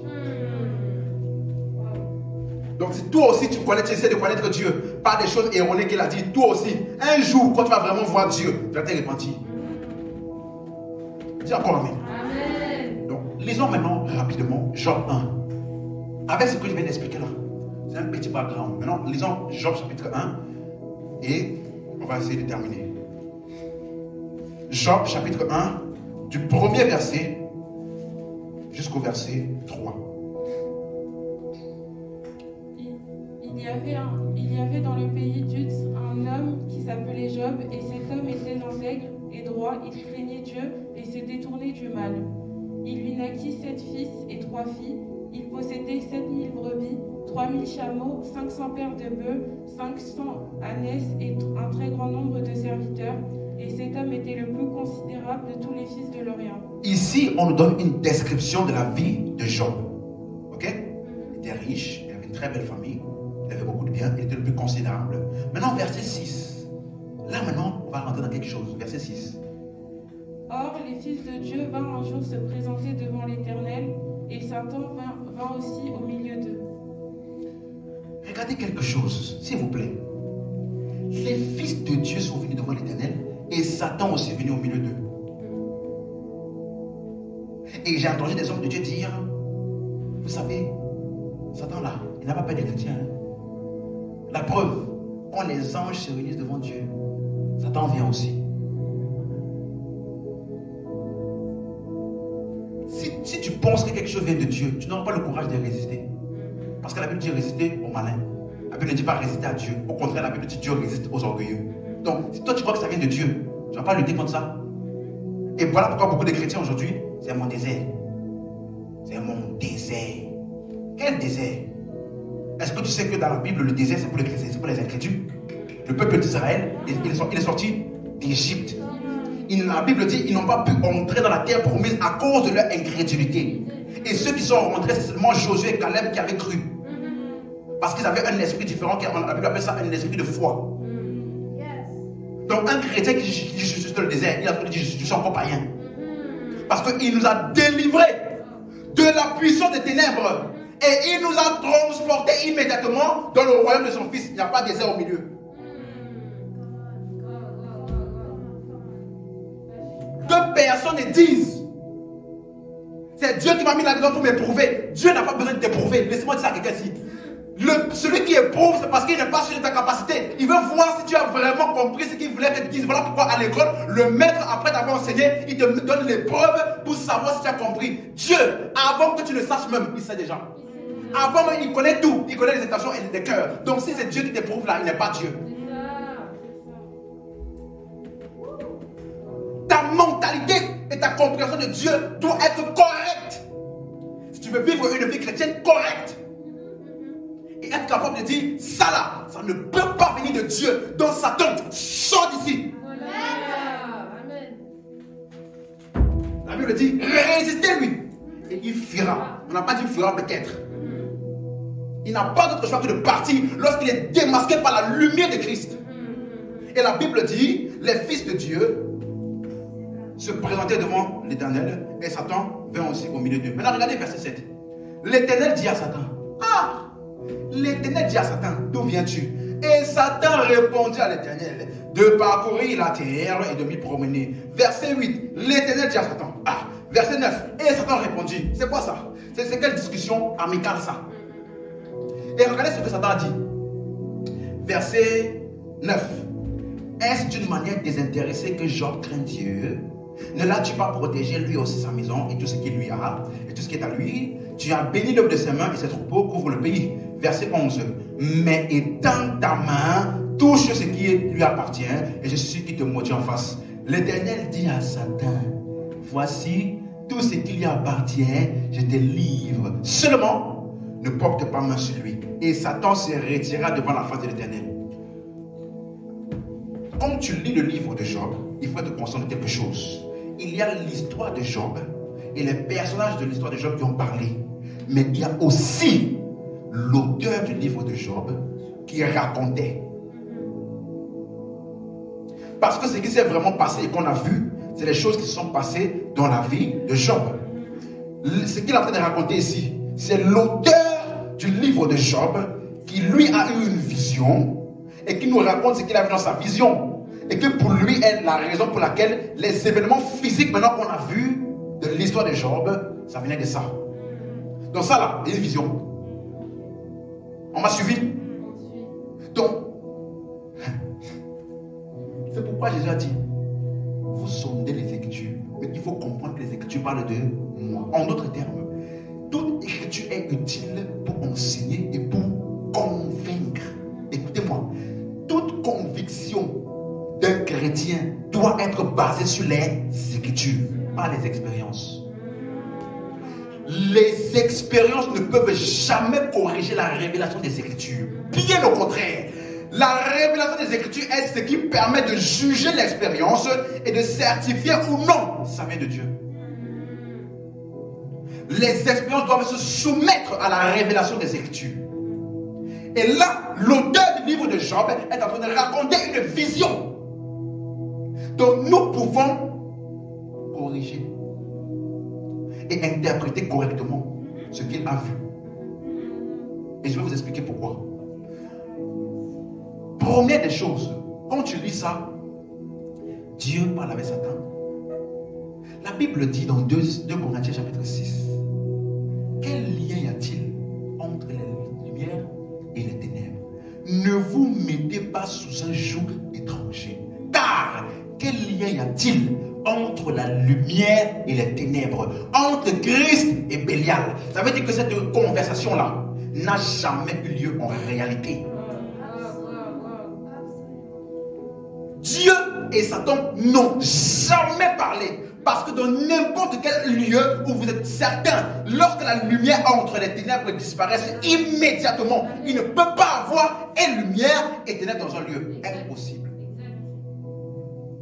Donc, il est en train simplement de communiquer quelque chose au travers de sa vision. Tu ne peux pas lire ça et aller à des conclusions sans avoir compris la révélation du mystère dans les épîtres.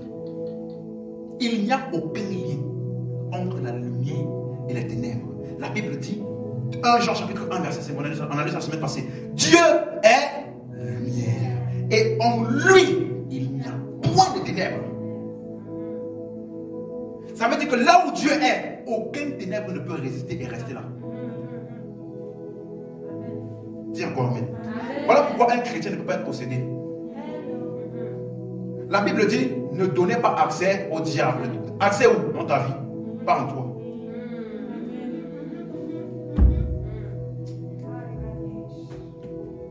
On me suit? Donc, et deuxième chose, quand tu lis ça, tu peux penser que Dieu a un complexe d'infériorité.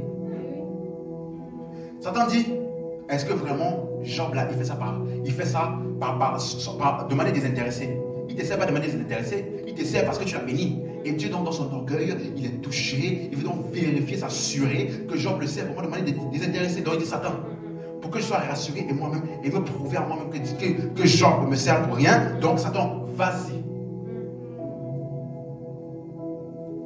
Dieu, complexe d'infériorité, besoin de prouver, alors que la Bible dit qu'il connaît les cœurs. Avant même que tu ne parles, il sait déjà. Et lui, il a besoin de ça pour être sûr que Job le sait de manière désintéressée. Quand tu ne connais pas Dieu là, tu es vraiment une proie facile pour l'erreur. Facile. Est-ce qu'on me suit? Et il y a même un autre passage que je viens de voir. Il dit, verset 11. Mais, en parlant à Dieu, Satan dit à Dieu, étends ta main. Étends ta main et touche ce qui lui appartient. Et je suis sûr qu'il te maudit. Écoute-moi. La Bible dit ceci. Je n'ai point honte de l'évangile, car c'est la puissance de Dieu qui produit quoi? Le salut. Donc là, si Dieu étend sa main quelque part, il y aura le salut, la délivrance, la lumière. Étends ta main. Fais l'erreur que tu étends ta main. Tu seras tellement béni que tu vas dire, Seigneur, attends un peu, baisse un peu. Amen. Ce passage-là, Satan disait, étends ta main pour les détruire. On va voir s'il va te maudire, pas te maudire en face. Tu dois comprendre les Écritures à la lumière des Épîtres. Sinon, tu es un candidat pour l'erreur. Les Écritures là sont utiles, oui. Mais elles sont utiles pour enseigner. En d'autres termes, le mot enseigner veut dire, est un mot grec, didaskalia, qui veut dire expliquer ou interpréter. En d'autres termes, les Écritures te sont utiles uniquement lorsqu'elles sont interprétées correctement pour toi. Si ça ne t'a pas expliqué, il y a des gens, je disais ça la semaine dernière, il y a des gens qui sont morts à cause de la Bible. J'ai donné cette histoire ici. 3 sœurs, elles ont lu Jésus marcha sur les eaux. Après, elles ont lu, tous ceux qui croiront en moi feront les œuvres que j'ai faites et feront de plus grandes. Donc si Jésus a marché sur les eaux calmes, nous on va marcher sur la tempête. Elles sont parties là, on a retrouvé leur corps. Parce que les Écritures ne sont utiles que lorsqu'elles sont interprétées correctement à la lumière de Dieu. Et la connaissance de Dieu est communiquée par Christ dans son œuvre. Donc plus tu connais l'œuvre de Christ, laisse-moi te dire, tu connais le caractère de Dieu. Parce que Dieu s'est révélé complètement dans son œuvre sacrificielle.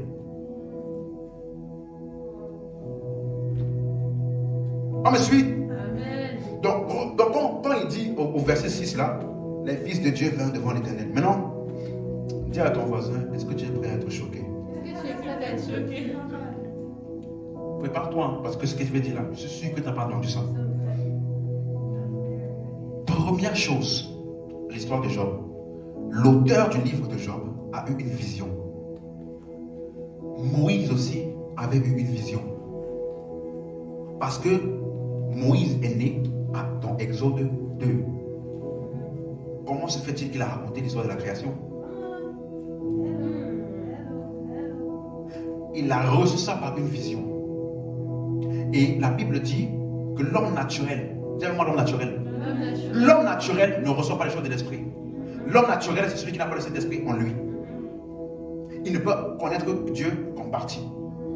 Voilà pourquoi Moïse, ayant vu une vision, il a eu une limitation dans son langage, limitation dans le vocabulaire, limitation dans la compréhension, limitation dans l'interprétation de la vision. Je vais vous donner 3 limitations de Moïse. Première limitation, Moïse, il a vu serpent, il n'a pas compris que c'était Satan. Il a mis serpent. Apocalypse chapitre 12, verset 9. Vous allez voir que Jean, qui lui est un apôtre de Jésus, a aussi eu une vision. Mais regardez comment il a vu le serpent. Regardez ce qu'il a dit. Apocalypse 12, verset 9. On y va? Et il fut précipité, le grand dragon, le serpent ancien, appelé le diable et Satan. Ok. Moïse a vu le serpent. Jean a vu le serpent. Moïse a vu le serpent, il a dit le plus grand de tous les animaux du jardin. Parce qu'il n'avait pas la révélation. Jean a eu la révélation de Christ. Il a vu le serpent, il a dit le diable de Satan.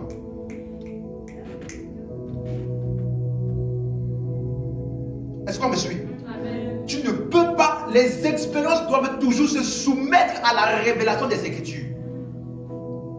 Pour comprendre exactement les expériences et les interpréter correctement, il faut que tu aies la révélation par l'Esprit qui a été révélée dans les Écritures. Moïse a vu un serpent.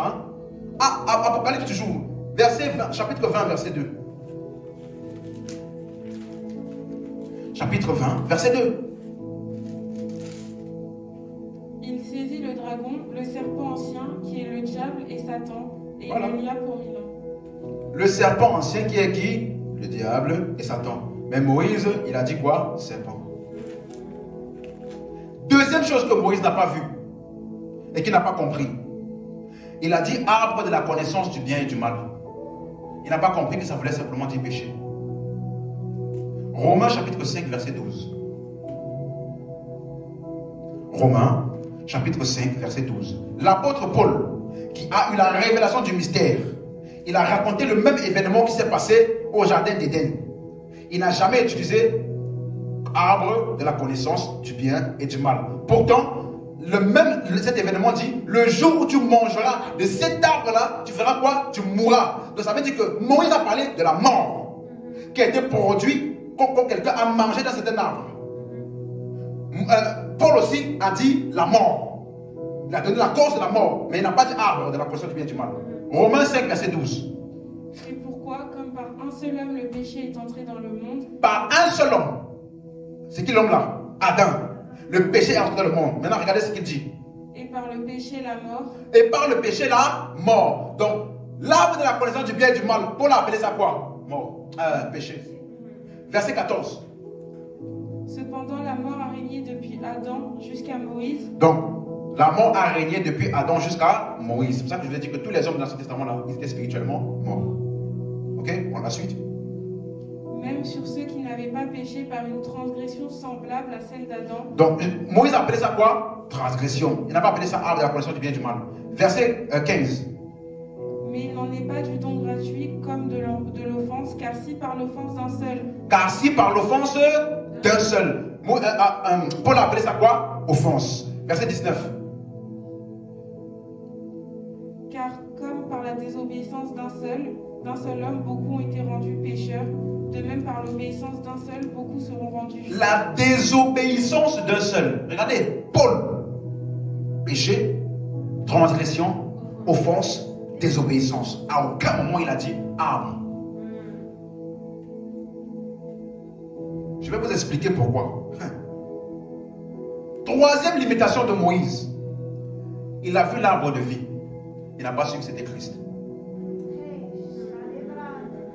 Jean chapitre 1. Au commencement était la parole. La parole était avec Dieu et la parole était Dieu. Elle était au commencement avec Dieu. Toutes choses ont été faites par et elle, et rien de ce qui a été fait n'a été fait sans elle. En elle était la vie. Et la vie était la lumière des hommes. Verset 14. La parole a été faite chair. Donc la parole là était Christ, en lui était la vie. Voilà pourquoi Jésus a dit, je suis chemin, la vérité et la vie.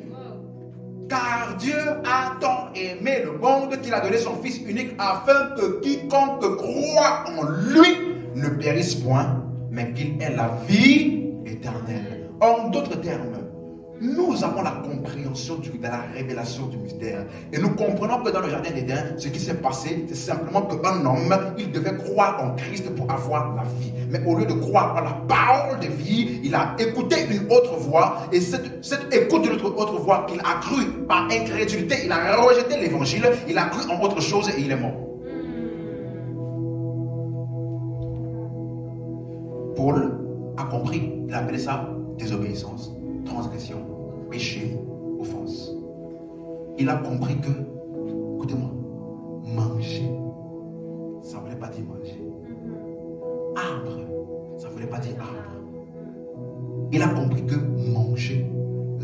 de vie pour avoir la vie, ça veut simplement dire croire en Jésus pour avoir la vie éternelle. Donc, quand on dit manger, celui qui mange ma chair et boit mon sang, on ne parle pas de vos choses-là que vous fabriquez à la pâtisserie, vous venez de nos gens. Parce que manger, l'homme ne vivra pas seulement de pain. Le véritable pain, c'est la parole qui sort de la bouche de Dieu. Lorsque tu écoutes et tu crois, tu as mangé. C'est pourquoi Jésus a dit, je suis le pain de vie.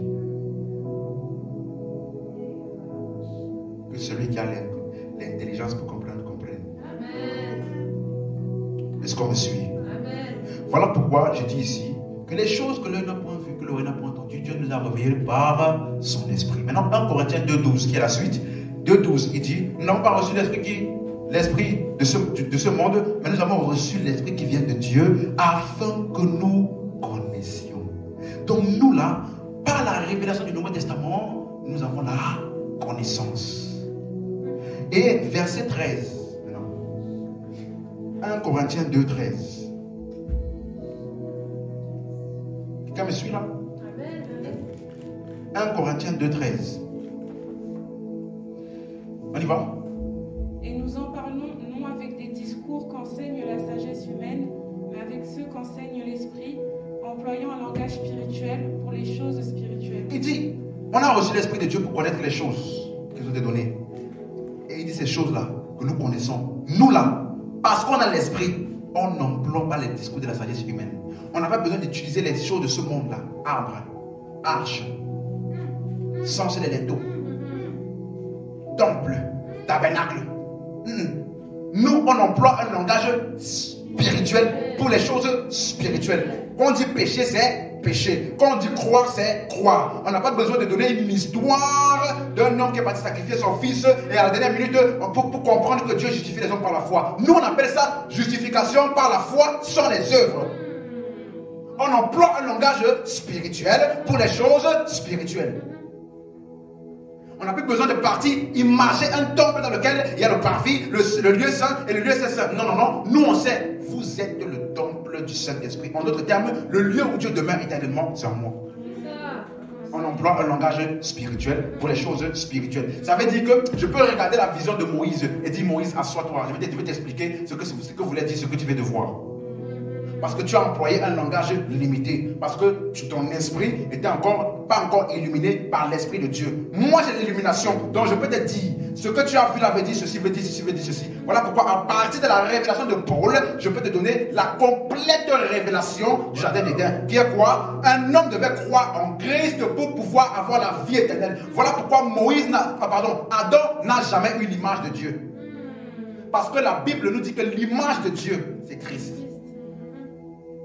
Il devait avoir l'image de Dieu en croyant. Ou alors en mangeant l'arbre de vie. C'est-à-dire en croyant au message de Christ. Si tu me suis, dis je te suis. Je te suis. Donc voilà pourquoi nous là, on peut regarder les visions et interpréter correctement. Donc je peux prendre également la vision de Job et interpréter ça correctement. Allons maintenant dans Job. Donc on revient, dans Job chapitre... Non, attendez, verset 16, j'ai oublié. Non, on ne peut pas laisser ça. 1 Corinthiens 2, 16, il faut lire. Verset 16. Car qui a connu la pensée du Seigneur pour l'instruire? Or nous avons la pensée de Christ. Qui a connu la pensée du Seigneur? Qui a connu la pensée de Dieu? Qu'est-ce que Dieu voulait dire depuis? Il dit là, nous là, on a la pensée de Christ. Le mot pensée veut dire compréhension.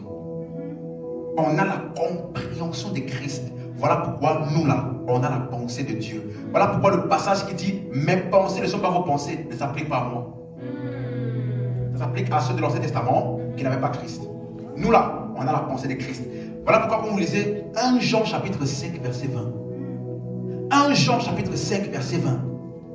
le Fils de Dieu est venu. Jésus-Christ là, le Fils de Dieu est venu. Trouvez vite, trouvez vite. Le Fils de Dieu est venu. On y est? Et il nous a donné, Lily, s'il te plaît. Et qui nous a donné l'intelligence pour connaître le véritable. Le Fils de Dieu est venu. Depuis qu'il est venu là, il nous a donné l'intelligence pour connaître le véritable.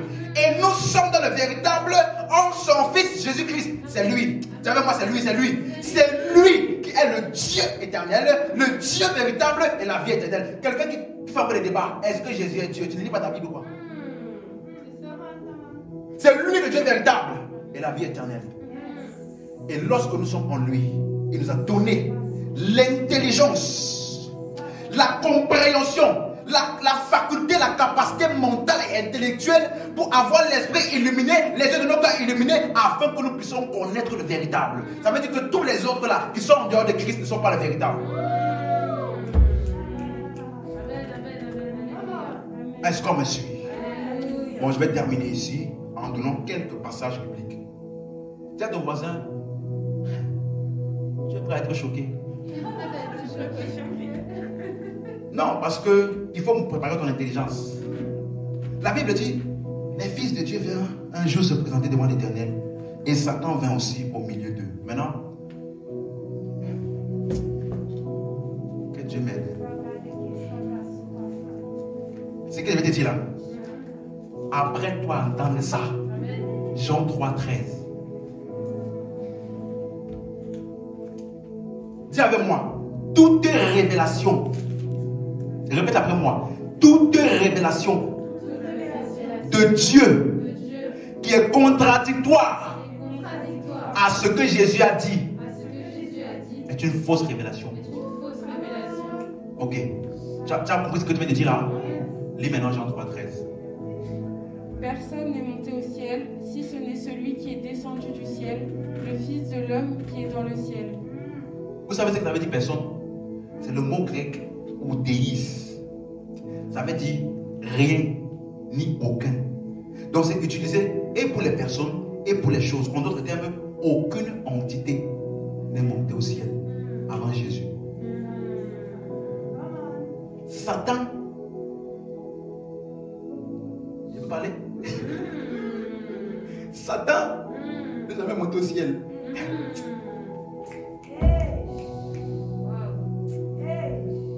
Si Jésus a dit, c'est que c'est la vérité. Alors quelqu'un me dira, ouvrez déjà dans Hébreu 11, parce que je connais les questions qui peuvent venir. Ouvrez déjà dans Hébreu 11. Quelqu'un me dira, mais la Bible dit que Enoch a été enlevé et il est parti au ciel. La Bible dit que Élie a été enlevé sur un char de feu et il est parti au ciel. J'ai dit ceci, la véritable version des faits est dans les Épîtres. Hébreu 11, verset 5. C'est par la foi qu'Enoch fut enlevé pour qu'il ne vit point la mort et qu'il ne paraît plus parce que Dieu l'avait enlevé, car avant son enlèvement, il avait reçu le témoignage qu'il était agréable à Dieu. Ok, écoutez maintenant, écoutez bien s'il vous plaît. Ici, tu as l'impression qu'il est en train de dire que Enoch a été enlevé par le ciel et qu'il n'a pas vu la mort. Hein? Mais après, il dit que c'était simplement un témoignage de sa foi en l'œuvre de Christ. En d'autres termes, l'enlèvement de Enoch était une préfiguration imagée de la résurrection des morts que nous allons expérimenter lorsque notre corps sera changé.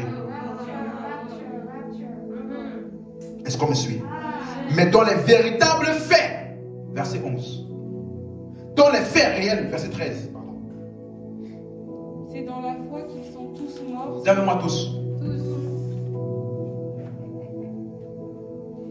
C'est écrit, c'est pas écrit. Non, peut-être tu n'as pas bien lu. Lis encore. C'est dans la foi qu'ils sont tous morts, sans avoir obtenu les choses promises, mais ils les ont vus et salués de loin, reconnaissant qu'ils étaient étrangers et voyageurs sur la terre. Voyez, en réalité, ce qu'ils ont vécu, la Bible dit que chacun des héros de la foi de l'Ancien Testament, leur foi était une foi futuriste parce que Christ là leur était présenté sous forme d'une promesse.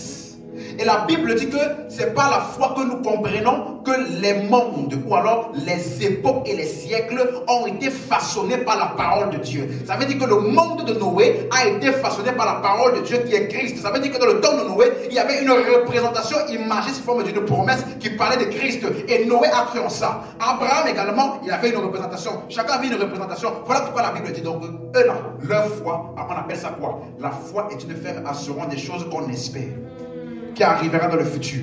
Eux là, leur foi était dans les choses visibles, qui étaient des représentations des choses qu'on ne voit pas. Voilà pourquoi il appelle ça la démonstration de celles qu'on ne voit pas. Donc la véritable chose auquel ils ont cru là, était quelque chose qu'on ne voyait pas, qui allait arriver dans le futur. Ils ont démontré ça par des choses visibles. Donc là, le supposé enlèvement de Noé là, de Enoch, était simplement une démonstration des choses promises que lui il a vu saluer de loin, mais il n'a pas reçu la véritable promesse de la résurrection. Quelqu'un me suit? Voilà pourquoi en réalité les anges ont pris leur corps, ils ont caché.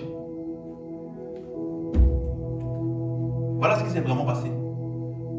Parce qu'ils sont tous morts. C'est pas écrit. Ils sont tous, mais les gens ont cru qu'ils ont été enlevés. Quand le char d'Élie là est monté, il est monté jusqu'à quelque part là où on ne voyait plus. On l'a amené mourir. Ils sont tous.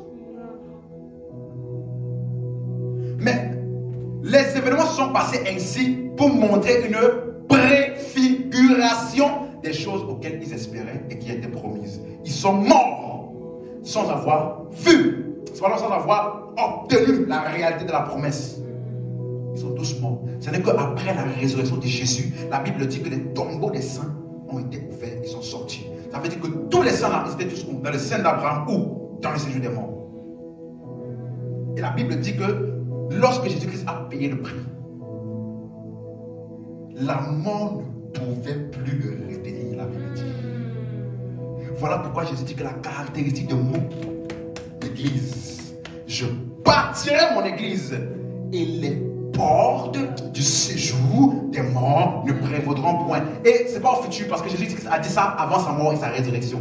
Par sa résurrection, les portes du séjour des morts ont été complètement ouvertes et détruites pour le chrétien qui est en Christ. Ça veut dire que si un chrétien, il ne peut jamais aller en enfer.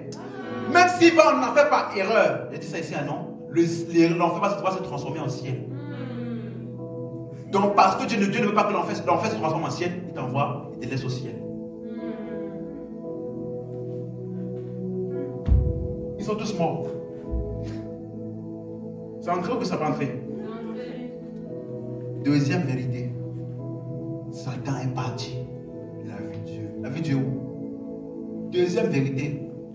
Je vais répondre la phrase.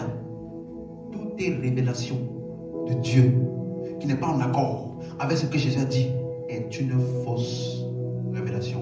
Hein? Jean 1, 18.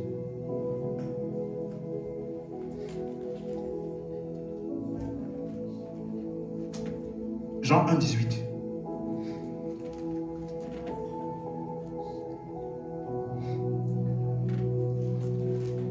On peut lire. Personne n'a jamais vu Dieu, le Fils unique qui est dans le sein du Père et celui qui l'a fait connaître. Dis avec moi, personne.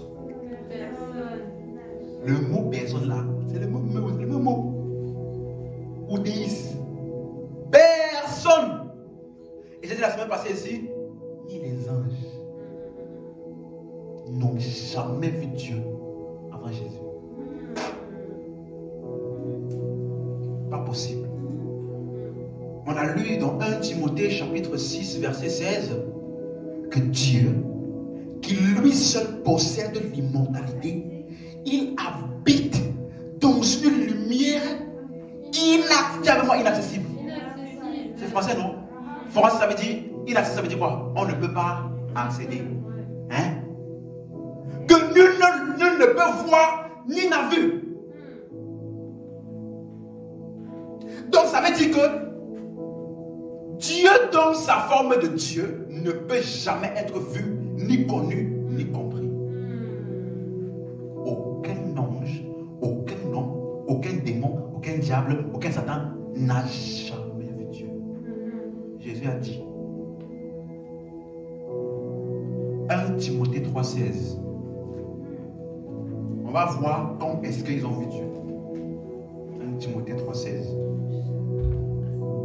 Version Darby.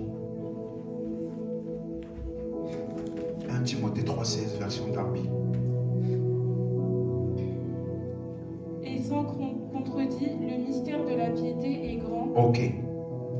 Dis avec moi, sans contredit. Sans contredit. D'autres versions disent la chose sur laquelle nous sommes tous d'accord.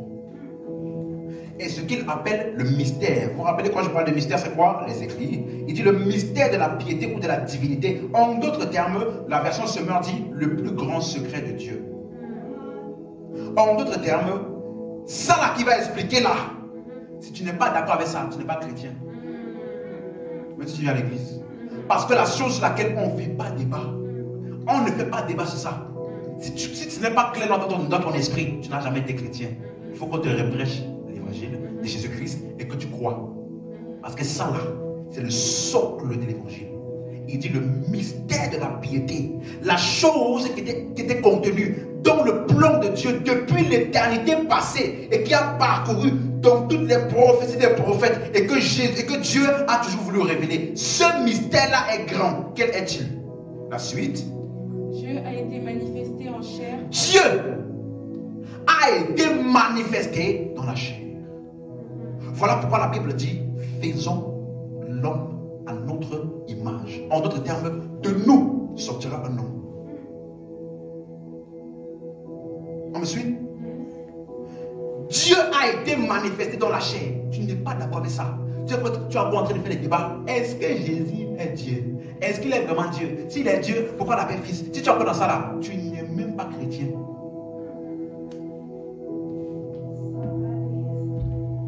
Dieu a été manifesté dans la chair. La suite?